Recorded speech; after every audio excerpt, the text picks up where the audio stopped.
Salutare, oameni buni! Oameni buni!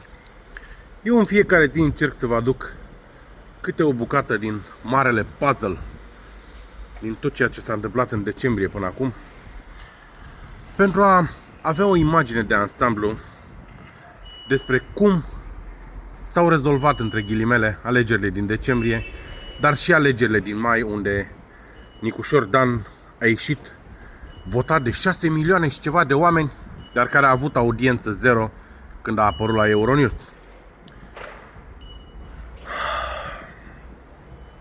Sunt puțin bulversat și sunt puțin așa agitat, pentru că tocmai ce am ascultat un interviu al lui Durov, patronul Telegram, postat aseară, în care vorbea, și o să vi-l pun la sfârșitul intervenției mele, în care vorbea despre serviciile franceze care au intervenit pentru a șterge anumite conturi de Telegram din România care nu respectau narativul oficial. Bă, ați auzit bine. Omul spune, cu subiect și predicat, că a fost contactat de serviciile franceze secrete care l-au rugat să șteargă anumite conturi. Și omul a refuzat, a zis că ele nu încalcă termenii și condițiile Telegram. Bă, voi ați înțeles? Și acum vin eu și vă întreb pe voi. Ăsta a refuzat să șteargă conturi, dar ceilalți de la TikTok și Facebook, de ce n-au refuzat? De ce TikTok-ul a șters conturi într-o veselie? Conturile tuturor celor care nu respectau narativul oficial, printre care și eu. 7 conturi mi-au șters, între care unul de 500 și ceva de mii de urmăritori cu peste 30 de milioane de like-uri. L-au șters, fără niciun fel de explicație. Conturi de Facebook distruse, de Factual, marele fact-checking, care, ce să vezi, în Europa mai funcționează pentru că este Ursula la putere, dar în Statele Unite au fost scoși acești fact-checkeri pentru că au distrus narativul oamenilor care nu erau cu sistemul. Da? Deci, în fiecare zi încerc să vă aduc dovezi palpabile că ceea ce s-a întâmplat în decembrie și nu numai a fost o mare mizerie.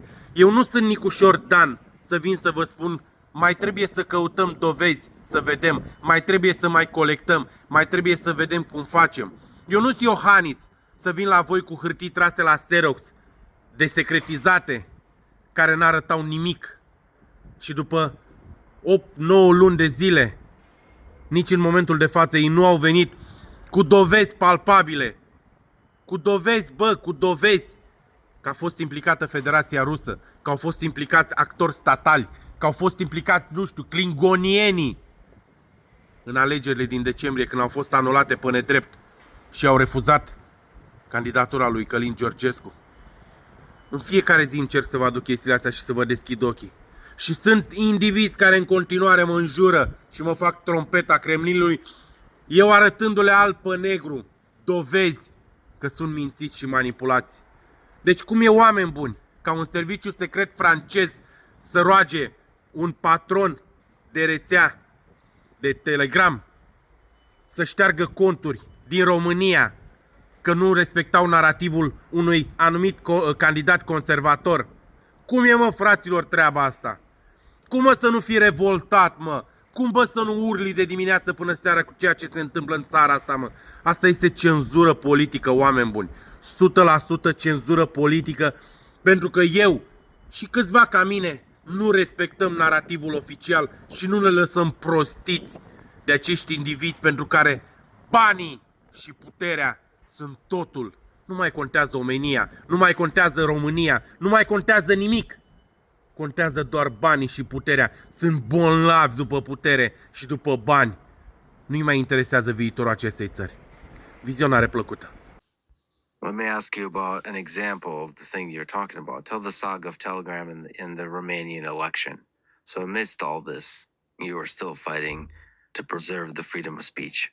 What happened? And what were some of the decisions you had to make? So when I got stuck in France, unable to leave the country for a few months,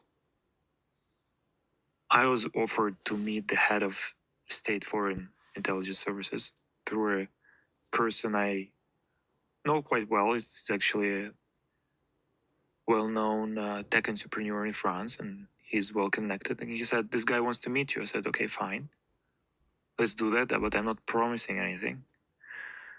I took the meeting, and in this meeting, I was asked to restrict what I see as restriction of freedom of speech in Romania. I don't know if you followed the whole saga with the Romanian elections. They had a presidential elections last year. The results got cancelled.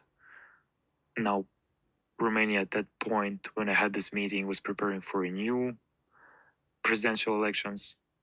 The conservative candidate was not somebody who the French government was supportive of. So they asked me whether I would be shutting down or ready to shut down channels on Telegram that supported the conservative candidate or protest against the pro-European candidates. So they called the guy they liked. I said, look, if there is no violation of the rules of Telegram, which are quite clear, you can't call to violence. But if it's a peaceful demonstration, if it's a peaceful debate, we can't do this. It would be political censorship. We protected freedom of speech in many countries in the world, including in Asia, in Eastern Europe, in the Middle East. We're not going to start engaging in censorship in Europe, no matter who is asking us. I was very clear to the guy who was the head of French intelligence. I said, if you think that because I'm stuck here, you can tell me what to do, you're very wrong. I would rather do the opposite every time. And in a way, that's what I did. I had a small debate with him about the morality of this whole thing.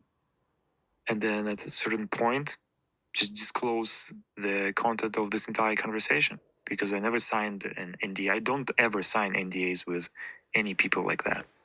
I want to be able to tell the world what's going on. And that's quite shocking to me, that you would have people in the French government trying to get advantage of this situation. Of course, if they had nothing to do with the start of this investigation itself, and use it to reach their political or geopolitical goals. I consider it an attempt to humiliate myself personally and millions of Telegram users collectively. And it's quite strange that the same agency asked us to do certain things in Moldova as well. So even before that, I think it was October last year or September, I was arrested in Paris in late August. And then again approached through an intermediary and asked, would you mind taking down some channels in Moldova because there is an election going on and we're afraid there's going to be some interference with these elections.